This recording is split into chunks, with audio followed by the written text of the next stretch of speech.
दोस्तों आज हम इस वीडियो में आपके साथ डिस्कस करेंगे मैनुअल ट्रांसमिशन और ऑटोमेटिक ट्रांसमिशन में क्या क्या डिफरेंसेस होते हैं, कैसे ये एक दूसरे से अलग हैं। वर्तमान समय में मार्केट में जो भी कारें अवेलेबल हैं, कुछ कारें ऐसी हैं जो मैनुअल ट्रांसमिशन पर चलती हैं, कुछ कारें ऐसी हैं जो ऑटोमेटिक ट्रांसमिशन पर चलती हैं। तो कैसे ये दोनों ट्रांसमिशन एक दूसरे से अलग हैं, इन दोनों के बीच में क्या क्या डिफरेंसेज हैं, तो कुछ फैक्टर हमने कंसिडर किए हैं जिसके आधार पर ये जानने की कोशिश करेंगे। सबसे पहला फैक्टर है गियर शिफ्टिंग। मैनुअल ट्रांसमिशन वो होती है जिसमें गियर को शिफ्ट किया जाता है ड्राइवर के द्वारा हाथ के प्रयोग से।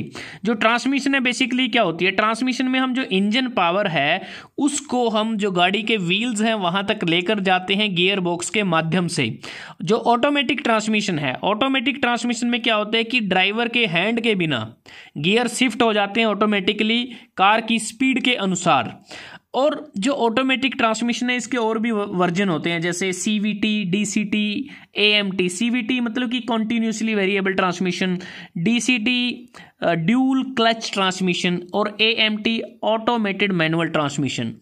ऑटोमेटेड मैनुअल ट्रांसमिशन का ज़्यादा इस्तेमाल किया जाता है क्योंकि इस केस में जो गाड़ी है अगर हम चाहे मैनुअल ट्रांसमिशन में भी ला सकते हैं और ऑटोमेटिक ट्रांसमिशन, दोनों का इस्तेमाल किया जा सकता है। उसके बाद बात आती है डिज़ाइन की। जो मैनुअल ट्रांसमिशन होता है इसका डिज़ाइन सिंपल होता है, कम कॉम्प्लेक्स होता है, लेकिन जो ऑटोमेटिक ट्रांसमिशन का केस है इसमें जो डिज़ाइन होता है वो ज़्यादा कॉम्प्लेक्स होता है, ज़्यादा नंबर ऑफ कंपोनेंट इसमें इस्तेमाल किए जाते हैं, टॉर्क कन्वर्टर का इसमें इस्तेमाल किया जाता है। ड्राइवर स्किल की बात करें, मैनुअल ट्रांसमिशन की जो गाड़ी है उसको चलाने के लिए ज़्यादा ड्राइविंग स्किल की आवश्यकता होती है, इसको चलाना इतना आसान नहीं होता। हाई स्किल ड्राइवर हमें चाहिए और इसको सीखने में भी ज़्यादा समय लगता है ड्राइवर को। लेकिन जो ऑटोमेटिक ट्रांसमिशन है इसमें कम स्किल चाहिए ड्राइवर को, बड़ी आसानी से इसको चला सकता है और इसको सीखने में भी कम समय लगता है। ड्राइवर अटेंशन की बात करते हैं। मैनुअल ट्रांसमिशन के केस में ड्राइवर को ज़्यादा अटेंशन देने की आवश्यकता होती है क्योंकि बार बार गियर को शिफ्ट करना पड़ता है अपने हाथ के द्वारा। लेकिन जो ऑटोमेटिक ट्रांसमिशन है इसमें ड्राइवर की जो अटेंशन है कम चाहिए क्योंकि इसमें ड्राइवर एक हाथ से जो गियर को शिफ्ट नहीं करता, स्पीड ऑफ कार के अनुसार ही जो गियर हैं वो शिफ्ट हो जाते हैं। Number of paddles.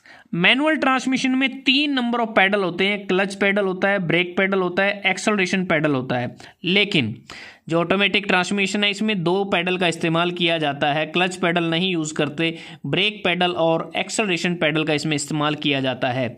लेकिन जो गाड़ियाँ ऑटोमेटिक ट्रांसमिशन और मैनुअल ट्रांसमिशन दोनों पर कार्य करती हैं उसमें क्लच पैडल भी होता है, लेकिन जब गाड़ी ऑटोमेटिक ट्रांसमिशन में होती है तो उस दौरान क्लच पैडल का इस्तेमाल नहीं किया जाता। उसके बाद है active cooling.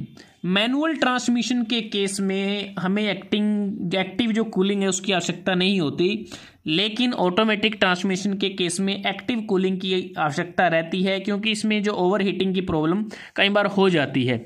Number of gears की बात करते हैं तो मैनुअल ट्रांसमिशन के केस में जो गाड़ी में जो गियर होते हैं वो 5 भी हो सकते हैं, 6 भी हो सकते हैं, प्लस एक रिवर्स गियर होता है। लेकिन ऑटोमेटिक ट्रांसमिशन के केस में 6 से लेके 8 गियर हो सकते हैं। उसके बाद बात करते हैं फ्यूल एफिशिएंसी की। जो मैनुअल ट्रांसमिशन होता है इस केस में यह ज़्यादा फ्यूल एफिशिएंट होता है और ये भी डिपेंड करता है ड्राइवर की जो ड्राइविंग स्किल है उसके ऊपर। कम कॉम्प्लेक्स होता है, इसका वेट भी कम होता है। लेकिन जो ऑटोमेटिक ट्रांसमिशन है इस केस में जो फ्यूल एफिशिएंसी है वो मैनुअल ट्रांसमिशन से कम होती है। माइलेज की बात करते हैं।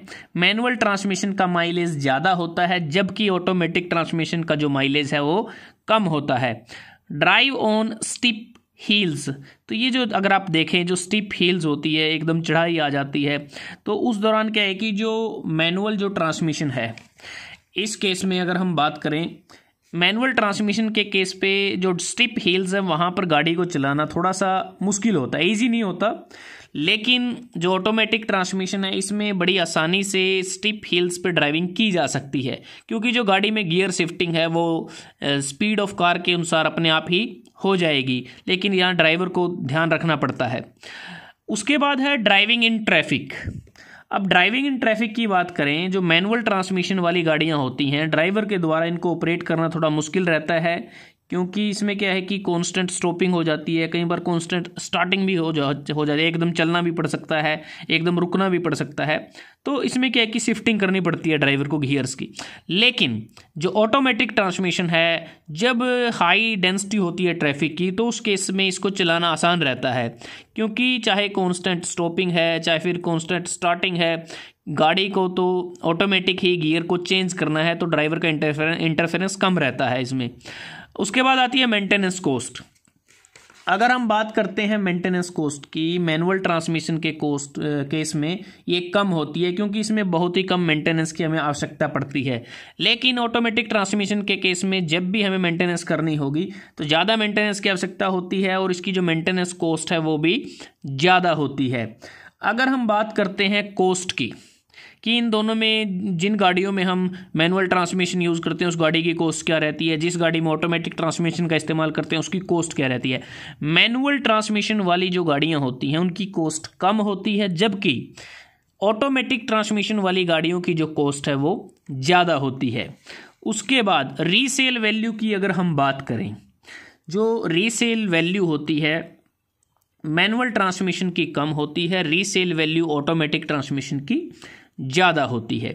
उसके बाद पॉपुलैरिटी की अगर हम बात कर लेते हैं, जो मैनुअल ट्रांसमिशन की गाड़ियां हैं वो शहरी और ग्रामीण क्षेत्र दोनों में इनकी पॉपुलैरिटी है, लेकिन जो ऑटोमेटिक ट्रांसमिशन है इसकी जो ज़्यादा पॉपुलैरिटी है वो अर्बन एरियाज़ में है, शहरी क्षेत्रों में इसकी ज़्यादा पॉपुलैरिटी है। उसके बाद अगर हम बात करते हैं जो मैनुअल ट्रांसमिशन वाली गाड़ियां कौन सी हैं, उनके कुछ एग्जांपल अगर हम देखें, और ऑटोमेटिक ट्रांसमिशन वाली गाड़ियां कौन सी हैं उनके कुछ एग्जांपल की अगर हम बात करें। मैनुअल ट्रांसमिशन की जो गाड़ियां हैं उसमें टाटा हैरियर XZ है, मारुति सुजुकी सियाज सिग्मा है, मारुति सुजुकी डिज़ायर VXI है, हुंडई क्रेटा ई है, हुंडई वर्ना ई, टोयोटा इनोवा क्रिस्टा है, स्कोडा की रैपिड है, डेटसन गो प्लस ए, और इसके अतिरिक्त जो Tata Nexon XZ, Maruti Suzuki Swift LXI और होंडा सिटी VMT पेट्रोल, ये जितनी भी गाड़ियां हैं मैनुअल ट्रांसमिशन में मौजूद हैं। अगर हम बात करें ऑटोमेटिक ट्रांसमिशन की कुछ गाड़ियों की, जैसे जीप रेंगलर है, मर्सिडीज बेंज C क्लास है, Toyota Fortuner, Volkswagen Polo, Hyundai Verna, Toyota Urban Cruiser, BMW 3 series, Tata Nexon EV, तो ये कुछ गाड़ियां हैं जो हम बात करते हैं ऑटोमेटिक ट्रांसमिशन की हैं। इसके अतिरिक्त एक फैक्टर जैसे हम बात करें जो मैनुअल रिस्ट्रिक्टिव की बात करते हैं, मतलब कि जब भी गाड़ी को ऐसा माना जाता है कि जो सेफ़ ड्राइविंग होती है, जब हमारा जो व्हील होता है, जो स्टीयरिंग व्हील है, तो उस पर क्या है कि दोनों हाथ होने चाहिए। लेकिन ये जो पॉसिबिलिटी है मैनुअल ट्रांसमिशन के कम रहती है, क्योंकि इस दौरान एक जो हैंड होता है ड्राइवर का वो गियर शिफ्टिंग में बिजी रहता है। लेकिन ऑटोमेटिक ट्रांसमिशन के केस में हमारे व्हील्स के ऊपर दोनों हैंड रहते हैं ड्राइवर के, तो इसमें ये पॉसिबिलिटी रहती है। तो एक प्रकार से हम कह सकते हैं जो मैनुअल रिस्ट्रिक्टिव है वो कम है ऑटोमेटिक ट्रांसमिशन में। तो दोस्तों आज हमने इस वीडियो में आपके साथ डिस्कस किया मैनुअल ट्रांसमिशन और ऑटोमेटिक ट्रांसमिशन में क्या क्या डिफरेंस हैं, किन किन गाड़ियों में इसका इस्तेमाल किया जाता है और कैसे ये एक दूसरे से अलग हैं। अगर आपको ये वीडियो अच्छा लगा आप इसको लाइक कर सकते हैं, शेयर कर सकते हैं अपने दोस्तों के साथ, स्टूडेंट्स के साथ। जल्दी हाजिर होते एक नई वीडियो के साथ, तब तक के लिए धन्यवाद। आपका दिन शुभ रहे। मेरी नजर